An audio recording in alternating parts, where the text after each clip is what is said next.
104 pole positions, 105 race wins, 7 world titles, and the most points scored of any driver in Formula One. That, my friends, is the legacy of Sir Lewis Carl Davidson Hamilton. In spite of his illustrious career, the glory days at Mercedes feel like a bygone memory. We rarely see glimpses of the man who made F1 boring in 2014 and 15, of the man who shot fear into the hearts of the Tifosi in 2017 and 2019. So what on earth happened to Formula One's GOAT? I remember it like it was yesterday, when my phone was blowing up in early 2024. The story of the decade, really. Lewis Hamilton is going to become a Ferrari driver. For the first time, he's not going to be driving Mercedes-powered cars. For the first time, he's not going to be at a British team. Mercedes is very British, don't at me. The move was momentous, with Formula One fans split, wondering if he'd finally get that elusive 8th title and stomp Leclerc, or if he'd be the one getting stomped. As fate would have it, however, both sides were wrong, because it was never really a battle between Lewis and Leclerc, but both of them against Ferrari. Must be the water. This is not good teamwork. Have a tea break while you're at it. It's easy to say, what were you thinking, Lewis? Vettel, Alonso, Leclerc, and now you. All championship caliber drivers have tried to save her, but she doesn't want to be saved. But there's more going on here than the barely functional circus of a team that is Scuderia Ferrari. No, there's more going on here than just the brainless strategy calls and the botched race execution. No. You see, I think Lewis has really just forgotten who he was. The last 2 races have been especially hard.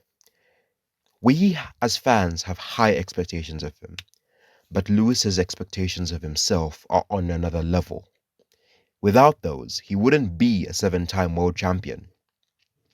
The "I'm useless" comment in Hungary qualifying just this year really broke fans' hearts.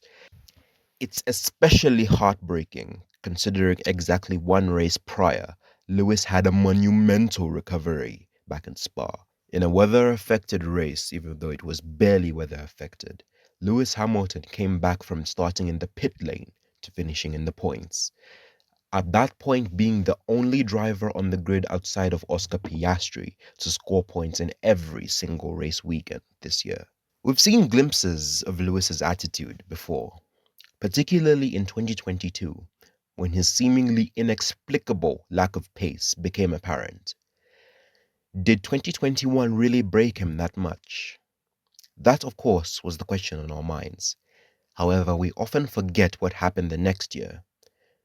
Lewis in 2023 was one of the best non-Red Bull drivers that year, hence his 3rd place finish in the standings. Even this year, considering how disappointing the season is in the grand scheme of things, he's only 1 position behind Leclerc in the standings, and by a ways away from the next driver, Kimi Antonelli, his replacement at Mercedes. Their quali delta was certainly not the bloodbath that people expected it to be. Clearly, Lewis has the talent, he's never lost it. However, he's simply forgotten that he has the ability to execute when things get tough. My theory is that without that edge, my theory is that is the edge that Lewis has lost. Some may say he's lost that dog in him. Some may say he's lost the ruthlessness that made him such a formidable competitor. Whatever you say it is, the clear picture is that this year has not been the best for Lewis Hamilton. However, let's not forget that even the legendary Michael Schumacher did not win in his first season with Ferrari. In fact, Schumi spent 2 seasons in 1998 and 1999 losing to Mika Hakkinen, whether it was due to the team's failing or even his own failings. As much as we laud Schumacher's run from 2000 to 05, we must not forget that before that, it was Who would have guessed it? A McLaren on top. Let's leave it till next year when it's a clean slate with the new regulations before we can draw any conclusions. That's my theory, anyway.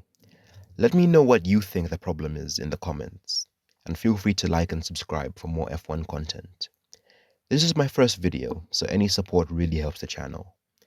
And as always, have an amazing day.